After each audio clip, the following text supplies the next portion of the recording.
Hi. With the coin-operated Crowd Pummeler and the Candle King existing in the same universe, there are some huge differences in boss difficulty in this season, and as a result, some dungeons are substantially harder to heal than others. Here's my list of Mythic Plus dungeons ordered by difficulty. First up, we have the MOTHERLODE. The only boss fight in this dungeon with some level of difficulty is Azerok, due to the high amounts of pulsing AoE damage it can put out, especially when your group DPS is low and the Earth Ragers don't die quickly. In contrast, however, the Crowd Pummeler and Rixar Fluxflame hardly deserve to be called bosses at all, and healers can pretty much AFK these fights. Mogul Razdunk is a bit harder, but only really requires healers to pay attention during the transition phase.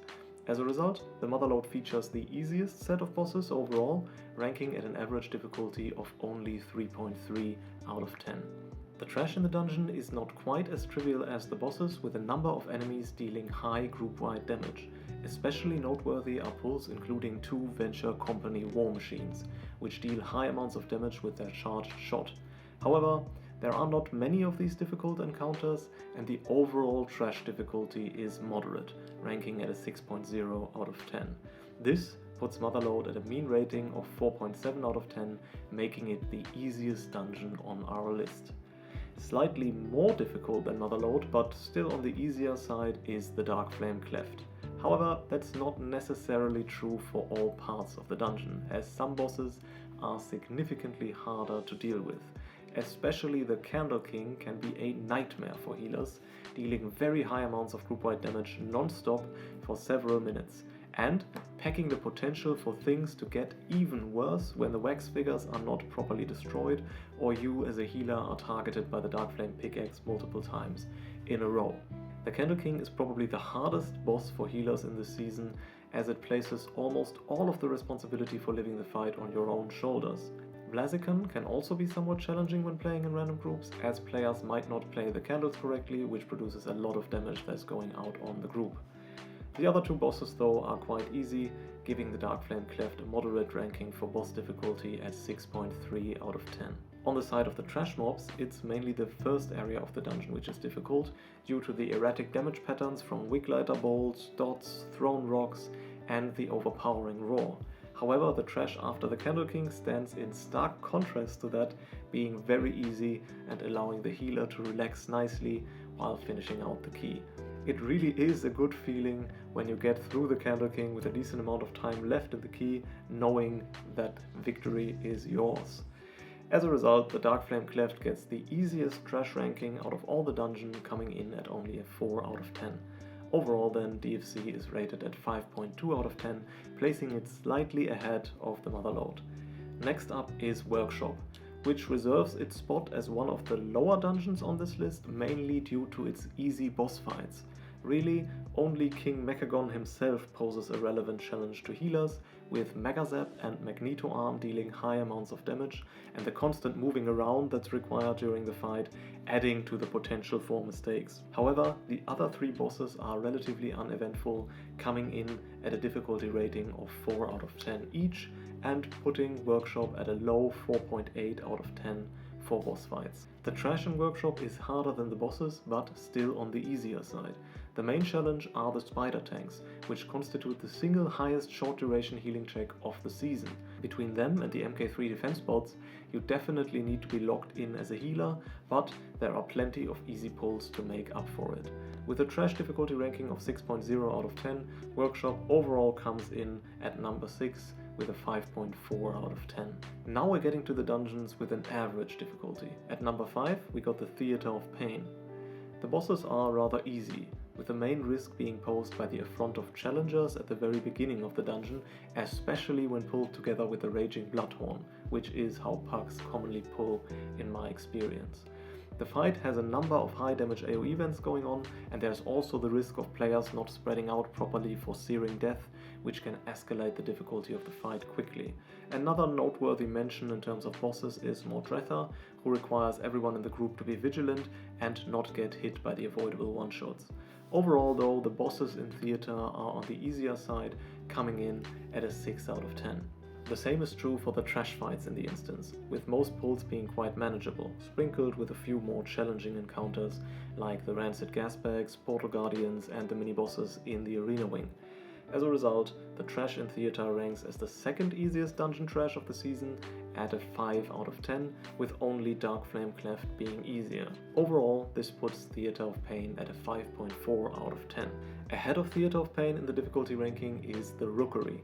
For the bosses, Stormguard Gorin is probably the hardest one in the instance, with his high damage Crush Reality cast and the potential to produce nasty overlaps with Chaotic Corruption.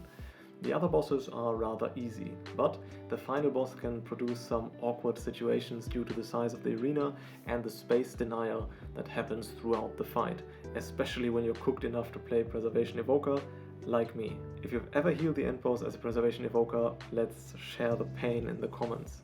Overall, however, boss difficulty of the Rookery comes in at a 5.7 out of 10, which is still on the easier side. In contrast, the trash in the dungeon really packs a punch, with every section featuring some difficult enemies. In the first part, there's a dangerous combination of Void Riders and Thunderers dealing big AoE damage, but also always threatening high single target damage. Then, the coalescing Void Diffusers in the second part of the dungeon can make for some rather chaotic pulls due to attracting shadows, drawing players in, and dealing high damage while also increasing the chance that the arcing Void cast will hit multiple targets. Finally, the consuming Void Stones and Void Ascendants in the last area also require healers to put out some big group healing. Consequently, the Rookery features a difficult set of trash mobs, ranking at 8.0 out of 10, and putting the dungeon in 4th place at an overall score of 6.8 out of 10. For 3rd place on the pedestal of difficulty, we have the Cinderbrew Meadery. None of its bosses are super hard, but all of them are rather challenging. I have found that especially the Bank Busby fight can be difficult when playing in pugs, as the tank sometimes struggles with gathering up the bees, causing the occasional melee hit to go out on other party members and producing dangerous overlaps with Fluttering Wings cast. However, Brewmaster Aldrich is also quite difficult, as his Throw Cinderbrew deals tons of damage, especially when players don't properly use defensives. Also, the other bosses have some failure potential when not avoiding the blobs on the meat elemental, as well as getting hit by the fire waves on the end boss. Therefore, the bosses average out at a rather high difficulty ranking of 7 out of 10.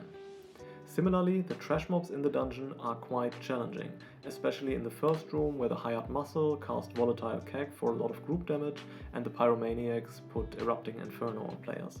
However, also the Hobgoblins can be tricky, especially when they are not appropriately aimed at a wall, causing their damage to go off at inopportune times. Overall, I rank the trash difficulty of Cinderbrew Meadery at a 7 out of 10, leading to a clean 7 out of 10 rating for the entire dungeon.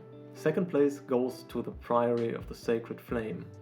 I've had an internal debate about putting it at number 1, but in the end, the bosses in the dungeon aren't that difficult, which is why I put it second.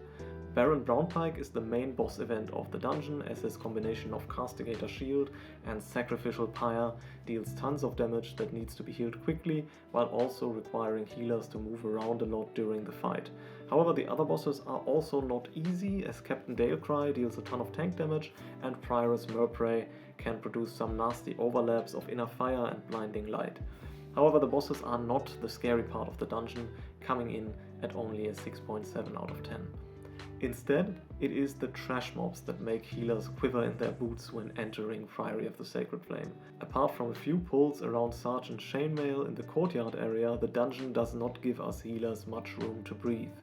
There's a ton of AoE damage going out from enemies like the Arathi Knights and Ardent Paladins, and many of these are also paired with sharpshooters or casters, which can cause players to get one-shot when casts go off at the same time as an AoE event happens. As a result, you can never really relax as a healer, as you constantly need to be mentally prepared to emergency heal one of your teammates. Of course, with highly coordinated stops, this becomes less of a problem, but when playing with random groups, the trash difficulty comes in at a 10 out of 10, making for an overall ranking of 8.4 out of 10. And finally, the big, the bad, the Floodgate. In this dungeon, everything is hard on the healer. Almost all bosses require lots of HPS, from Jumpstart and Big Mama to the quick shots of Demolition Duo to the Swamp Face AoE, as well as the end boss's Turbocharge cast. None of these fights are easy, but I will say that practice really makes perfect in this dungeon. All bosses can be planned out quite well, and they become significantly less challenging to heal when you have them mentally mapped out in advance. Still, there's just a ton of damage going on, putting the boss fights from Floodgate at an 8 out of 10. However, that's not all. The dungeon also packs a massive punch in terms of trash mobs. Especially the Bloodwarpers are noteworthy enemies, dealing tons of AoE damage, and between bubbles, jumpstarters, architects and surveyors, there are many more dangerous trash mobs in the dungeon, requiring a solid plan and a clear mind. However, the damage patterns are less erratic than they are in Priory of the Sacred Flame, making the trash slightly easier in my opinion, coming in at a 9 out of 10.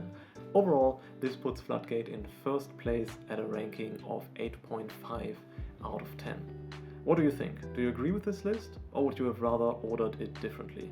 If you liked the video, give it a like, and you may also consider subscribing to my channel. I have much more healing content planned for this channel, and I'd be honored to have you be a part of it. Thanks for watching everybody, and see ya.